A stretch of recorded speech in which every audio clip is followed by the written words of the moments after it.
Today I'm going to share with you 4 approaches that I use as a way to manage my fear.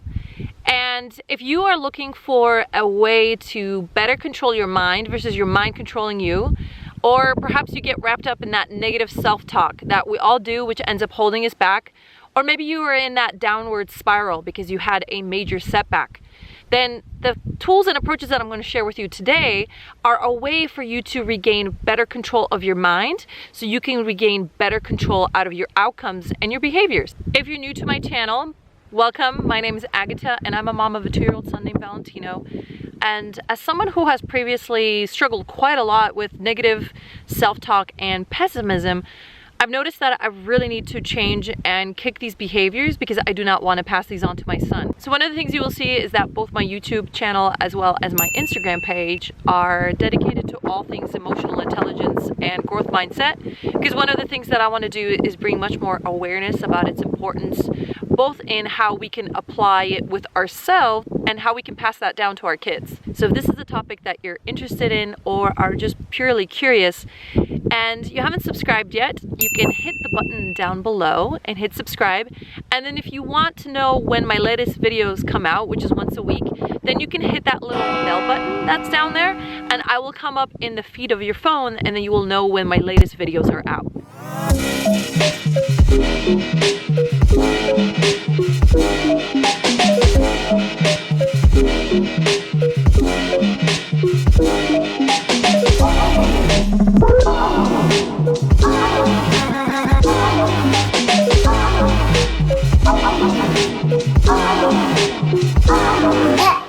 One of the things that I wanted to preempt is that fear actually has a sense of purpose in our lives.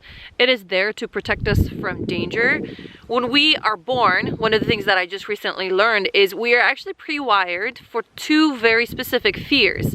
So the first fear is the fear of loud sounds. That is there to protect us, and also the fear of falling. So those 2 fears we are naturally born with.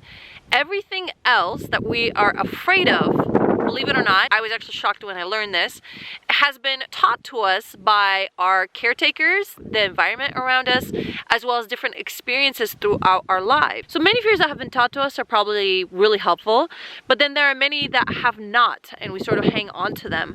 And I believe that they create an unrealistic perception of what we can and can't do. And so therefore I think that fear sometimes really holds us back. And this is one of the things I wanted to talk about, is how can we as parents, caretakers, or even individuals in relationships with ourselves and with those around us really work on managing the fear so we're not held back in doing the things that we want to do, but creating the kind of life that we want to live. The first approach in being able to control anything in your life is cultivating a sense of self-awareness.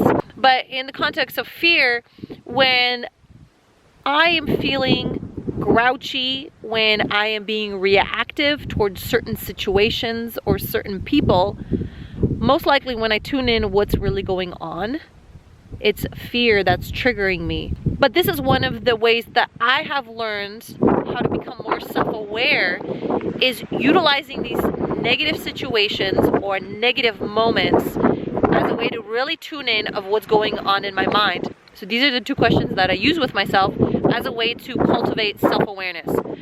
And you by all means can write these down and maybe keep them in your back pocket or in your phone. And if you have some of these situations come up, just refer back to them. When I began doing this, I actually had to physically write them out. I had to sit down, take a time out. Now, they're sort of ritualized and I'm able to do them quickly and assess them in my head. But when I first began, it wasn't something that came naturally. And these are the 2 questions that I ask myself. Number 1, what are you currently feeling? Well, your response might be, I'm feeling really pissed that this person said this or that to me. Well, that's a clue to you that there's probably something underneath that is driving or is becoming a trigger for that.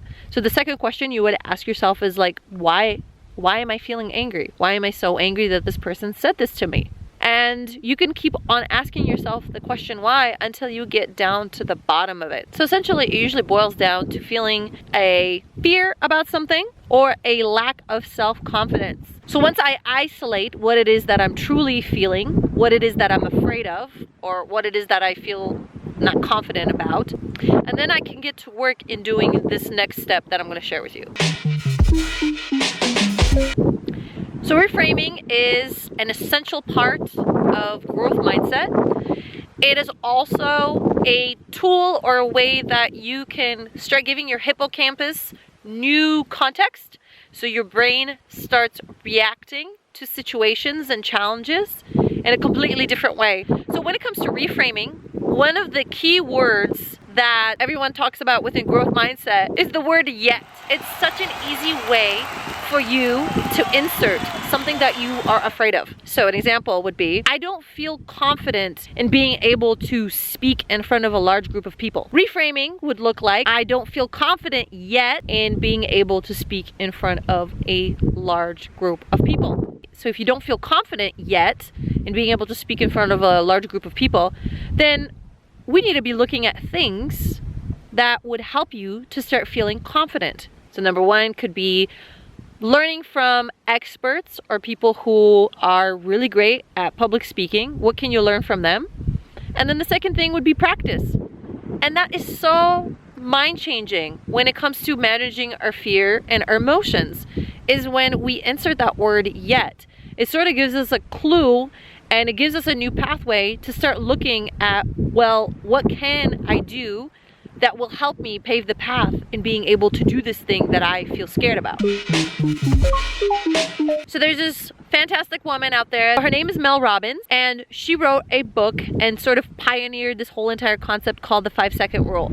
So the premise of the 5-second rule is that within our brain, we have this teeny tiny window of time, which is 5 seconds, where when you get an inspiration or an idea or a conviction to do something, you're motivated in that moment to go and do it and act on it.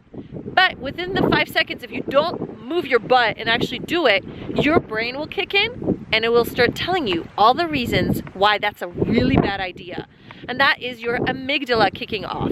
And so one of the things that Mel Robbins talks about within the 5-second rule is when your fear starts coming up, override it. Tell yourself, screw it, I'm gonna go do it anyway.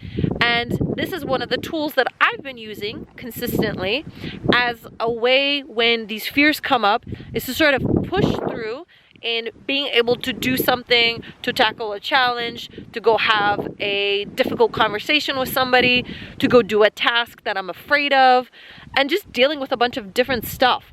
And I will say, utilizing this tool, the 5-second rule, has completely changed the way that I now navigate my life, and I highly recommend it as something to be cognizant of. So next time you're inspired by something, just know that your fear is about to kick in, so you need to make a move and go do it. So for me, the driver or the anchor point that keeps me committed to creating a lot of this content and sharing it with other people is that I really want to teach my son emotional intelligence and growth mindset so he doesn't suffer in his life as much as I did. It took me 36 years to be aware that we actually are in full control of our life and that we can control our mind and our behaviors to get the outcomes in our life that we want.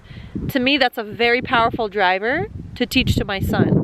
But I know that part of that equation in being able to teach it is I myself have to practice it, and I have to almost master it so I can teach him. And therefore that is my anchor. That is, if I do not do this, if I don't create these videos, then I am failing. I will fail at doing this. And that is my anchor point. And so that is one of the ways when my fear comes up and I want to tell myself this is a terrible idea, and all of you will think these videos are absolutely stupid and never watch them, is when I override it and I say, who cares? Maybe 5 people watch this video, but I can say I did it. So as you start adopting some of these approaches that I shared with you, just know that it's gonna take time. It's not something that comes naturally. It's also totally normal for your brain to fight you back. So if you have never created a YouTube video and uploaded it, There's going to be all these reasons why your brain is going to tell you this is dumb, abort, ship, do not post it. Everybody's going to be judging you, and why would you want that? And so that's when you tell your brain, I'm gonna go do it anyways. I hope you enjoyed me sharing with you how I use some of these approaches as a way to conquer my fear. And if you liked any of these, or you have more interesting tools that you use yourself, please leave me a comment down below and let me know what you thought of this video. As I mentioned before, I really love hearing from you guys. Without further ado, I will see you guys in the next video, and thank you for watching.